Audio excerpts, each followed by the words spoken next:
ఆసువా యద్భద్రం తన్న ఆసువా. భగవద్గీత చదువుతున్నారు కదా, కృష్ణుడు ఏమంటాడు? కర్మలు చేయడంలో మీరు స్వతంత్రులు, దాని ప్రతిఫలాన్ని ఎవరు ఇస్తారు? భగవంతుడు ఇస్తాడు. మరి అటువంటి కర్మ సిద్ధాంతాన్ని పాటించే మనమంతా ఉన్నప్పుడు ఋషి దయానందుడు కూడా అందరూ ఎలా బంధిస్తాడు? నేను చెప్పేటటువంటి సిద్ధాంతాల్లో కనుక ఏవైనా లోపాలు ఉంటే విద్వత్ మండలి అందరూ కూడా కూర్చొని దాని మంచి చెడ్డలను ఏం చేయండి, ఆలోచించండి. ఇది వాస్తవమా కాదా, ఇది నిజమా కాదా, మనకి దీన్ని ఏది నిజము కాదంటే ఏ రకమైనటువంటి ఆలోచన మనం చేసి దాన్ని పాటించాలి. అది వాస్తవమైనటువంటి విషయాన్ని లోకానికి తెలియజేయాలంటే ఇలాంటి ప్రయత్నం చేయాలి. ఇవన్నీ మనం ఆలోచించి ముందుకు వెళ్ళాలి అని చెప్తారు. అంటే ఒక ఋషికి ఉన్నటువంటి జ్ఞానము సాధారణ వ్యక్తికి ఎన్నడూ కూడా ఉండదు. ఆయన నిస్వార్థం. ఆర్య సమాజాన్ని స్థాపించినప్పుడు మొదటిసారిగా మీరే దీనికి అధ్యక్షులై ఉండండి అంటారు. ఎవరిని? దయానంద స్వామీజీని ఏమంటారు? ఆర్య సమాజాన్ని మొదటిసారిగా స్థాపించారు కదా. ఎప్పుడు స్థాపించారు? అది 1875. మరి ఆ సమయంలో స్థాపించినప్పుడు మీరే మొదటి అధ్యక్షులుగా ఉండండి అంటే నేను అటువంటి పదవులను కోరుకోవడానికి ఎన్నడూ కూడా ఇక్కడికి రాలేదు. ఈ సమాజం ఎవరి కొరకు? మీ కొరకు. మీ అందరూ మీ యొక్క ఉన్నతిని చేకూర్చాలంటే ఒక దగ్గర కూర్చొని ఏం చేయాలి? విద్యా విజ్ఞానాన్ని పెంపొందించుకోవాలి. మనలో ఉన్నటువంటి అజ్ఞానాన్ని సమూలంగా తొలగించుకోవాలి.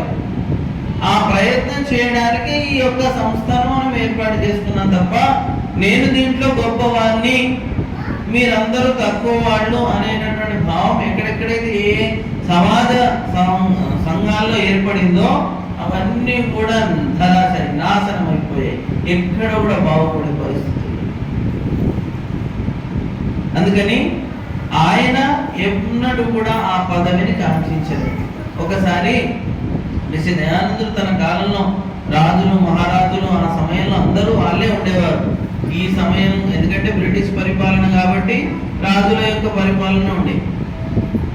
ఈయన ప్రచారం చేస్తూ రకరకాల విగ్రహాల ఖండన, మూర్తి పూజ ఖండన ఇవన్నీ చేసేవాడు. ఒక రాజు దగ్గరికి వెళ్ళగానే రాజు ఏమంటాడంటే, నిన్ను మా రాజ్యంలో ఉన్నటువంటి ఒక మందిరానికి మఠాధీశుని చేస్తాను. అంటే ఆ మఠానికి అధిపతి అవుతావు, ఆ మందిరానికి పెద్దవు నువ్వే అవుతావు, ఈ రాజ్యానికి నువ్వు కులగురువు అవుతావు. రాజగురు అంటారు చూడండి, ఆ విధమైన పదవిని నీకు ఇస్తాము. ఎంత కావాలంటే అంతటి ధనాన్ని, అంటే రకరకాల ఆభరణాలు, ధనము, బంగారం అంతా నీకు ఇస్తాము. నీవు మాత్రం ఈ యొక్క ఖండన ఆపేసేయి అంటాడు. దానికి స్వామి ఏమని చెప్తాడు? ఒక్క పరిగెత్తినానంటే, అంటే గట్టిగా శ్వాస తీసుకొని నేను మీ రాజ్యం నుండి పరిగెత్తినానంటే కొద్ది నిమిషాల్లోనే బయటపడిపోతాను. అవునా కదా? నీవు నేనే గొప్పవాడిని అనుకుంటున్నావు. నిమిషాల కాలంలో నీ యొక్క రాజ్యం యొక్క గొప్పతనం పక్క రాజ్యంలో ఉండదు. అటువంటి నీ ధనము, వైభవం నాకెందుకు? అవునా కదా? విదేశీయులు దండయాత్రలు చేశారు, మనల్ని చంపారు, అనేక రకాలుగా హింసించారు, మన దగ్గర ఉన్నటువంటి రకరకాల సంపదలను దోచుకెళ్లారు. కానీ విద్యా విజ్ఞానాన్ని తీసుకెళ్ళలేదు. వాటిని ఏం చేశారు? తగలబెట్టేశారు, నాశనం చేశారు, కాల్ చేశారు. బ్రిటిష్ వాళ్ళ యొక్క కుట్ర కూడా ఆ విధంగానే ఉంది. వీళ్ళని ఎన్ని సంవత్సరాలు విదేశీయులు, అంటే రకరకాల రాజ్యాల నుండి దేశాల నుండి వచ్చిన వాళ్ళు వీళ్ళని హింసించినా దోచుకున్నా కూడా వీళ్ళు ఇంకా గట్టిగా ఉన్నారంటే వీళ్ళ దగ్గర ఏముంది? వేదం ఉంది. ఈ వేదాన్ని ముందుగా నాశనం చేయాలి. వేదాన్ని నాశనం చేయాలంటే మన ఋషులు ముందుగానే పకడ్బందీగా ఉన్నారు, మన పెద్దలు గట్టిగా ఉన్నారు. ఏం చేశారు? వేదాన్ని కాపాడుకోవాలి. కాపాడుకోవాలంటే పుస్తక రూపంలో ప్రింట్ చేస్తే అది కాపాడబడదు. అవి ఎప్పటి వరకు ఉంటాయి? దాని యొక్క ఆయుష్ ఎంత ఉందో అంతవరకు ఉంటుంది. కొన్ని పుస్తకాలు మీ దగ్గర పాతవి ఉండొచ్చు, అవి చిరిగిపోతాయి తొందరగా, దాని కమ్మలు ఇరిగిపోతాయి కూడా, ముక్కలు ముక్కలు అయిపోతుంది. కొత్త పుస్తకం అయితే గట్టిగా ఉంటుంది. అదే కనుక నీళ్ళలో పడిపోతే కరిగిపోతుంది, అగ్నిలో వేస్తే కాలిపోతుంది. అయిపోతుందా? అది జీర్ణం అయిపోతుంది. మరి అక్కడ ఉన్నటువంటి విద్య మరి మనం కాపాడాలంటే ఏం చేయాలి? దాన్ని ఎక్కడ ప్రింట్ చేయాలి చెప్పండి? మస్తిష్కంలో ప్రింట్ చేసుకోవాలి. అంత పెద్ద ముద్రణ ఇంకెక్కడ కూడా లోకంలో లేదు. అది ఎన్నటికీ మర్చిపోదు. కంఠంలో ప్రాణం ఉన్నంత వరకు కూడా దాన్ని ఎవరు మలిపేయలేరు. అవునా? ఇప్పటికి కూడా వేదాన్ని అనేకులు తమ యొక్క జీవిత కాలంలో ఇదే మా పరమ కర్తవ్యం అని భావించి ఒకరు ఒక వేదాన్ని, 2 వేదాలను, 3 వేదాలను, 4 వేదాలు ఇలా కట్టస్థం చేస్తూ ఒకే రకంగా చేయరు. మళ్ళీ ఆ వేదానికి ఎన్ని రకాల పాఠాలు? 8 రకాల పాఠాలు ఉంటాయి. అటువంటి 8 రకాల పారాయణంతో వేద మంత్రాన్ని సంరక్షిస్తారు. దానివల్ల నువ్వు ఎన్ని తప్పులు రాసుకో వాళ్ళు క్షణంలో గుర్తుపడతారు. ఇక్కడ ఈ అక్షరము ఈ దోషం ఉంది, ఇది తప్పు అని. అందుకని సంకల్పం చెప్పాను చూడండి. ఎన్ని కోట్ల సంవత్సరాలు? 147 కోట్ల సంవత్సరాలకు పైగా సృష్టి ఉత్పన్నమై అయిపోయింది. అప్పటి నుండి ఇప్పటి వరకు వేదము అదే విధంగా ఉంది. ఎప్పుడైతే సృష్టి ఆదిలో భగవంతుడు 4 మహర్షులకు జ్ఞానాన్ని ఇచ్చాడో ఆ జ్ఞానమే ఇంతవరకు మారుతుంది. దీన్ని మార్చాలి అంటే ఉపాయం చేశారు బ్రిటిష్ వాళ్ళు. మంత్ర పారాయణాన్ని అయితే మార్చలేదు. ఏం చేయాలి? దీని అర్థాన్ని అయితే మార్చేసేయాలి. ఎందుకంటే వీళ్ళ అర్థాన్ని గుర్తుపెట్టుకో. కేవలం గుర్తుపెట్టుకుంటున్నారు, ఒక్క మంత్రాన్ని మాత్రం కంఠస్థం చేస్తున్నారు. మరి అర్థాన్ని చెడగొట్టాలి అంటే మన సంస్కృతంలో ఒక గొప్పతనం ఏంటంటే ఒకే పదానికి అనేక అర్థాలు ఉంటాయి మరియు ఒక్క వస్తువుకు అనేక పేర్లు ఉంటాయి. 2 వేరు వేరు విషయాలు. ఒక పేరుకు అంటే ఒక శబ్దము, ఒక పదం, దానికి ఎన్ని అర్థాలు? అనేక అర్థాలు.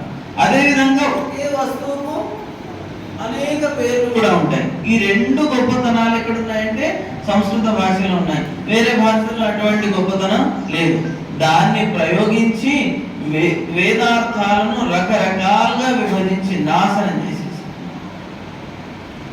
ఎంత నాశనం చేశారంటే లోకం చెప్తుంది చూడండి. ఇవి ఎవరి యొక్క గీతాలు? పశువుల కాపర్లు పాడుకునేటటువంటి వారి యొక్క పాట. నిజానికి వాళ్ళు కూడా అర్థవిహీనమైన పాటలు పాడుకోకపోవచ్చు. ఎప్పటికి కూడా అర్థయుక్తమైన పాటలే పాడుతుండొచ్చు. అయినప్పటికీ కూడా ఏమని ఎంత నీచంగా దిగజారు చేశారంటే మ్యాక్సిమోలో మొదలైనటువంటి వారిని ముందు పెట్టేసి వీరు సంస్కృతజ్ఞులు, వీరు గొప్ప పండితులు అని చెప్పేసి వారి ద్వారా వేద భాష్యాన్ని రచింపజేశారు. రచింపజేసి లోకంలో ఇదే నిజమైనటువంటి వేదం, వేదంలో చెప్పేది ఈ విజ్ఞానమే అని అందరినీ నమ్మింపజేశారు. దానివల్ల ఏమైంది? వేదం ఇంత గలీజ్దా, ఇంత చండాలంగా ఉంటుందా, దీంట్లో ఇలాంటి విషయాలు ఉంటాయా, మనకు ఈ వేదము అవసరం లేదు, మనం నాస్తికులం అయిపోదామని నాస్తికులు అయిపోయారు. అర్థమేనా? ఈ వేదాన్ని మనం చదవకూడదు, ఎందుకంటే వేదంలో ఉన్నదే ఇలాంటి పనికిరాని విషయాలు అనే రకంగా మనుష్యులు తయారవ్వడానికి వాళ్ళు పన్నినటువంటి పన్నాగంలో ఇప్పటికి కూడా లోకం దాంట్లోనే మునిగి తేలుతుంది. అది కాదుగా ఋషి దయానందుడు మంచి విషయాలని చెప్పాడు.